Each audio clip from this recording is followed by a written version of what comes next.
اعوذ باللہ من الشیطان الرجیم، بسم اللہ الرحمن الرحیم۔ پیارے بچوں، السلام علیکم۔ ہم پڑھ رہے ہیں نوبل انعام کی کہانی۔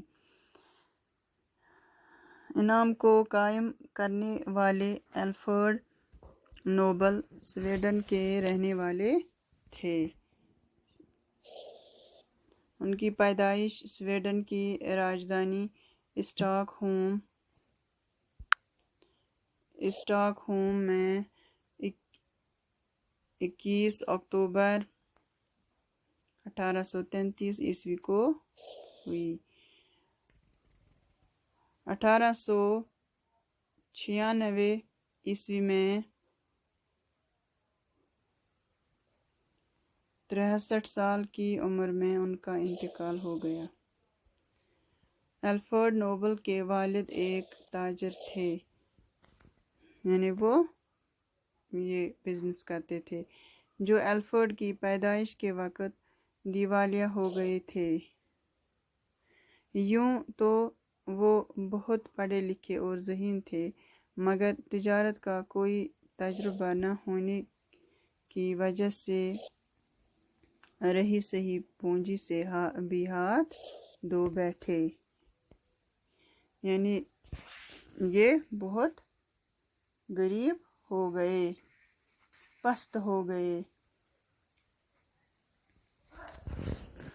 الفریڈ نوبل 9 برس کے ہوئے تو ان کے گھر والے غریبی سے تنگ آ کر وطن چھوڑنے پر مجبور ہو گئے۔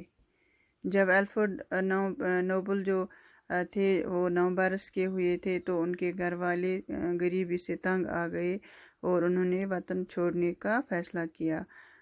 وہ سینٹ پیٹرز برگ چلے گئے۔ یہ شہر اس زمانے میں روس کا دارالسلطنت تھا۔ کچھ عرصے تک تو الفریڈ کی تعلیم گھر پر ہی ہوتی رہی۔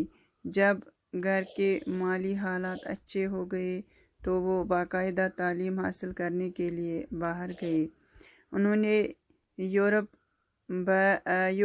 بھر کا دورہ کیا اور کئی زبانیں سیکھیں۔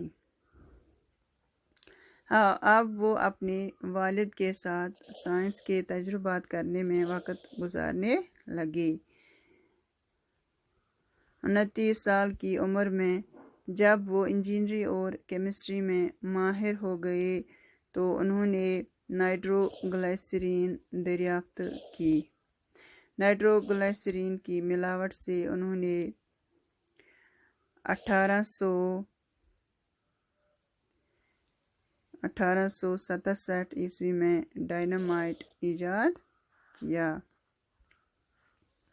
ڈائنامائٹ ایک قسم کا بارود ہے جس کی ذرا سی مقدار بڑے سے بڑے پہاڑ کو منٹوں میں اڑا سکتی ہے، اتنا خطرناک ہے یہ ڈائنامائٹ۔ خود الفریڈ کے چھوٹے بھائی کی موت ڈائنامائٹ کا گولہ پھٹنے سے ہوئی تھی، یعنی جو الفریڈ کا چھوٹا بھائی تھا وہ اسی کے پھٹنے سے مر گیا تھا۔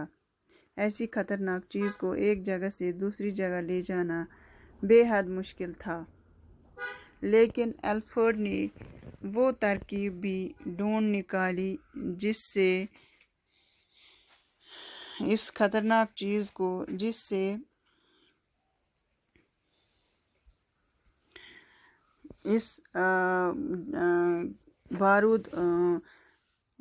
بارود کی طرح پھٹنے والے کو، اس ڈائنامائٹ کو ایک جگہ سے دوسری جگہ حفاظت کے ساتھ لیا جا سکے، یعنی کوئی کسی جانی نقصان کا خطرہ نہ ہو۔